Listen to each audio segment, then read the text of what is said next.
নমস্কার, মিষ্টিস ব্লগের নতুন একটি ভিডিওতে তোমাদের সবাইকে স্বাগত জানাচ্ছি। আশা করি তোমরা সবাই ভালো আছো, সুস্থ আছো। আমিও ভালো আছি। আজকের রেসিপি শুক্তো।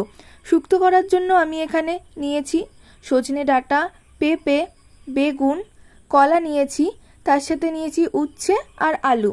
তোমরা অনেকে অনেক রকমভাবে শুক্তো রান্না করে খেয়েছো, তবে আজকে আমি যেভাবে শুক্তো রান্নাটা করছি একদম ঘরোয়াভাবে, আমরা বাড়িতে যেভাবে শুক্তো রান্না করে খাই একদম সেইভাবেই তোমাদের সাথে শেয়ার করছি আজকের ভিডিওটা। আর আজকে আমার মা রান্না করছে। তোমরা তাহলে পুরো ভিডিওটা প্রথম থেকে শেষ অবধি দেখতে থাকো আর সাথে থাকো। প্রথমে আমরা কড়াইতে সাদা তেল গরম করে কিছু বড়ি ভেজে তুলে নিয়েছি, কারণ শুক্তোতে কিন্তু বড়ি ছাড়া একদমই ভালো লাগবে না। বড়ি ভেজে তুলে নেওয়ার পর ওই তেলেই দিয়ে দিয়েছি উচ্ছেগুলোতে লবণ আর হলুদ দিয়ে খুব ভালো করে কড়া করে ভেজে নিতে হবে। উচ্ছেগুলো কিন্তু খুবই ভালো করে কড়া করে ভাজতে হবে, কাঁচা কাঁচা থাকলে ভালো লাগবে না। উচ্ছে তুলে নেওয়ার পর ওই তেলেই দিয়ে দিলাম বেগুনেও আমরা নুন আর হলুদ দিয়ে বেগুনগুলো খুব ভালো করে ভেজে নেব, একদমই লাল লাল করে ভেজে নেব। অনেকেই আছে শুক্তোতে হলুদ দেয় না, তবে আমরা হলুদ দিয়েই রান্না করি। আশা করি এইভাবে রান্না করলেও তোমাদের খুব ভালো লাগবে। বেগুনগুলো একদম লাল লাল হয়ে গেছে, এবারে বেগুনগুলো তুলে নেব। এক এক করে সমস্ত সবজিগুলো ভেজে আমরা তুলে নেব। এরপরে দিয়ে দেবো আলুতেও লবণ আর হলুদ দিয়ে ভেজে তুলে নেব। তোমরা যারা আমার চ্যানেলে নতুন আছো, এখন আমার চ্যানেলটা সাবস্ক্রাইব করোনি, অবশ্যই চ্যানেলটা সাবস্ক্রাইব করে দিও আর পাশে থাকা বেল আইকনটি প্রেস করে অল করে দিও, যাতে আমার চ্যানেলে আসা প্রত্যেকটা ভিডিও নোটিফিকেশান তোমাদের কাছে আগে পৌঁছে যায়। আলু ভাজা হয়ে গেছে, এবারে আলুগুলো তুলে নিলাম। এরপরে দিয়ে দেবো কলা। সমস্ত সবজিগুলো কিন্তু খুবই ভালো করে ভেজে নিতে হবে। এইভাবে তোমরা যদি বাড়িতে শুক্তো রান্না করো, শুক্তোটা খেতেও কিন্তু হবে অনুষ্ঠান বাড়ির মতনই। কলাগুলো একটু ভাজা হলেই এর ভিতরে দিয়ে দেবো আমরা পেঁপে। কলা আর পেঁপেটাকে আবার খুব ভালো করে ভেজে নিতে হবে। কলা আর পেঁপেটা ভাজা হলে এর ভিতরে আবার দিয়ে দেবো আলুগুলো। এবারে আলু, কলা আর পেঁপে খুব ভালো করে ভেজে নেব। তারপরে এর ভিতরে দিয়ে দেবো কিছুটা গরম জল। শুক্তোতে কিন্তু বেশি ঝোল হবে না, সেই জন্য জলটা কিন্তু বেশি দেওয়া যাবে না। জল দিয়ে আমি এদিকে ঢাকা দিয়ে রেখে দিয়েছি সবজিগুলো যাতে তাড়াতাড়ি সিদ্ধ হয়ে যায়। এখানে মশলার জন্য আমি নিয়েছি সাদা সর্ষে, মৌরি আর রাঁধুনি। ওটাকে আমি ভালো করে পেস্ট করে নেব। আর এদিকে আমি কিছুটা গরম জলের ভিতরে মিশিয়ে নেব গুঁড়ো দুধ দিয়ে খুব ভালো করে কিন্তু মিশিয়ে নিতে হবে। এখানে আমি 3 চামচ মতো গুঁড়ো দুধ দিয়েছি।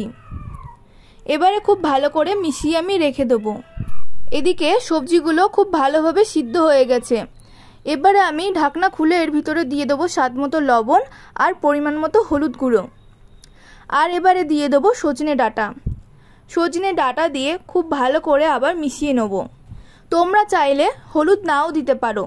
এবারে দিয়ে দেবো এর ভিতরে স্বাদ মতো চিনি।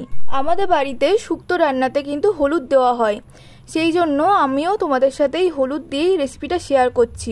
তবে পরে একদিন তোমাদের সাথে দুধ শুক্তোর একটা রেসিপি শেয়ার করব হলুদ ছাড়া। এদিকে আমি পাশে আরেকটা কড়াইতে সাদা তেল গরম করতে বসিয়ে দিয়েছি ফোড়ন দেওয়ার জন্য। ফোড়নের জন্য আমি এর ভিতরে 5 ফোড়ন আর দিয়েছি কয়েকটা তেজপাতা। এবারে এর ভিতরে দিয়ে দেবো আগে থেকে ভেজে রাখা বড়িগুলো আর দিয়ে দেবো উচ্ছে ভাজা। বড়িগুলোকে আমরা একটু ভেঙে নিয়েছি যাতে সবার পাতে বড়ি পড়ে। এবারে এই বড়ি, উচ্ছে আর ফোড়নটা খুব ভালো করে ভেজে নিয়ে পাশের কড়াইতে আমরা দিয়ে দিলাম। তার আগে ওই কড়াইতে আমি দিয়ে দিয়েছিলাম ভেজে রাখা বেগুনগুলো। এবারে সব কিছু খুব ভালোভাবে মিশিয়ে নিতে হবে। আর তারপরে দিয়ে দিতে হবে যে মশলাটা আমি বেটে রেখেছিলাম, সর্ষে, মৌরি আর রাঁধুনি, সেই মশলাটা আমরা এর ভিতরে দিয়ে দিলাম। তোমরা চাইলে ছেঁকে দিতে পারো, তাহলে যে মশলা মানে সর্ষে, মৌরি, রাঁধুনির যে ছিটেটা থাকে সেটা না দিলেও চলবে। তো সেই কারণে আমরা এখানে ছেঁকে দিয়েছিলাম। এবারে খুব ভালোভাবে মিশিয়ে নিয়ে আমরা আবার ঢাকা দিয়ে রেখেছি কিছুক্ষণের জন্য। এরপরে ঢাকা খুলে এর ভিতরে দিয়ে দেবো গুলিয়ে রাখা আমল দুধ দিয়ে খুব ভালোভাবে আবার নেড়ে চেড়ে নিয়ে এর ভিতরে দিয়ে দেবো কিছুটা ঘি। ওপর থেকে কিছুটা ঘি ছড়িয়ে এবারে আমরা নামিয়ে নেব। শুক্তোর কালারটাও দেখো কত সুন্দর হয়েছে, আর খেতেও কিন্তু হয় খুবই সুন্দর। তোমরা অবশ্যই বাড়িতে একবার এইভাবে শুক্তো রান্নাটা করে দেখবে, খেতে কিন্তু হবে দুর্দান্ত। আশা করি আজকের ভিডিওটা তোমাদের খুব ভালো লেগেছে। ভালো লাগলে অবশ্যই লাইক, কমেন্ট, শেয়ার করে দিও। আর যারা নতুন আছো চ্যানেলে, তারা চ্যানেলটা সাবস্ক্রাইব করে দিও।